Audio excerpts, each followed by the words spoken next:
everyone, I'm Margaret from Warm and Fuzzy Soapery, and this is a remake of our Black Coffee in Bed soap.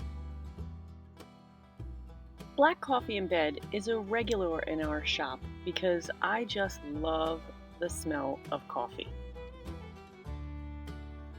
For this soap, we added coffee to our lye solution. Our lye solution typically is aloe vera juice and sodium hydroxide. This time, we added some coffee to it.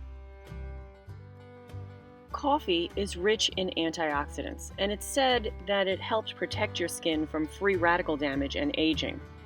It's also said that if you use coffee soap, it can help to decrease the appearance of sunspots, redness, and fine lines. Coffee is also said to have some anti-inflammatory properties. The design for this soap is pretty simple. I'm separating off a little bit of the batter so that I can use some titanium dioxide and color it white. Then I'm going to alternate pouring the dark portion and the light portion into the mold, and I'll use my signature double swirl to make it look like the milk is just flowing through the coffee. I also don't plan on adding fragrance to the white portion of the batter. The fragrance that I use has a high vanillin content, and that will make the soap turn a dark brown. And I want that part to stay lighter, so I'm just not going to add it to that part of the soap at all. Here I'm adding my titanium dioxide to the part of the batter that I said I want to look like the milk or the cream. And you'll see that I started using my whisk when I was incorporating it. I always like to use my stick blender when I'm stirring in titanium dioxide because I can never seem to fully get it incorporated with just the whisk. And I don't like those little white dots on my soap. Once I have the titanium dioxide incorporated well, you'll see I keep taking the stick blender out and shaking it over the batter.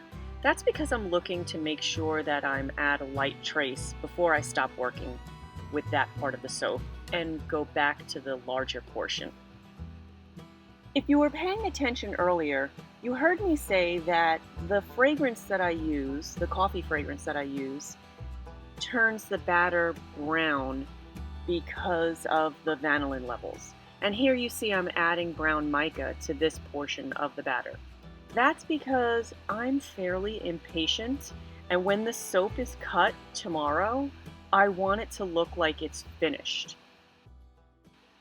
And also, if you remember when I was stirring up the lighter portion of the batter, I said that I take my stick blender out and I shake it on top of the batter to see if it's at trace yet. Here is a really good example right there of a medium to thick trace. You can see how the lines are still on top of the batter.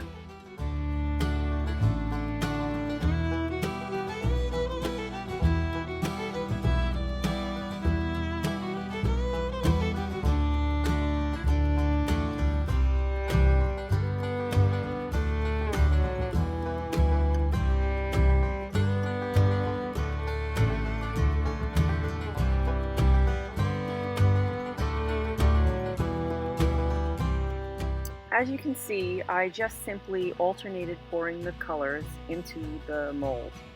And now I'm going to use my hanger tool to make a hanger swirl throughout the soap, and then I'm going to turn the mold perpendicular so that I can do another hanger swirl going in that direction.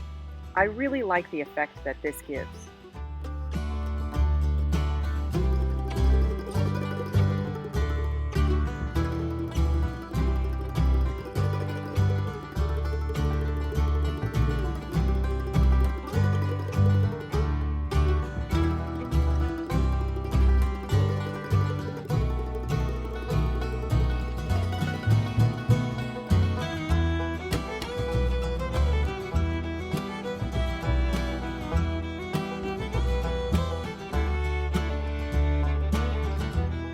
And as usual, I save the scraping of my containers until I'm ready to do the top. I will scrape out the containers and put the batter randomly on top of the soap, and then I will use a wooden skewer to swirl it all together. Again, this is for texture and just for a really nice design.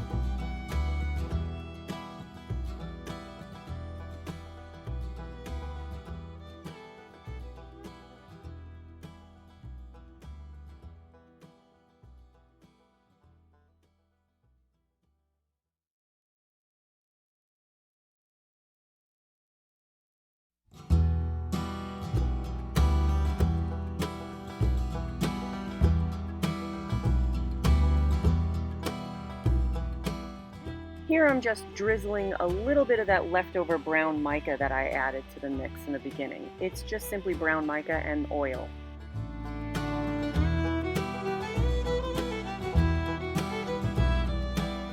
I absolutely love swirling the tops of soaps. Look at how satisfying this is.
I know your time is important to you, so thanks for spending it watching this video. If you liked it, hit that like button and maybe share it with a friend.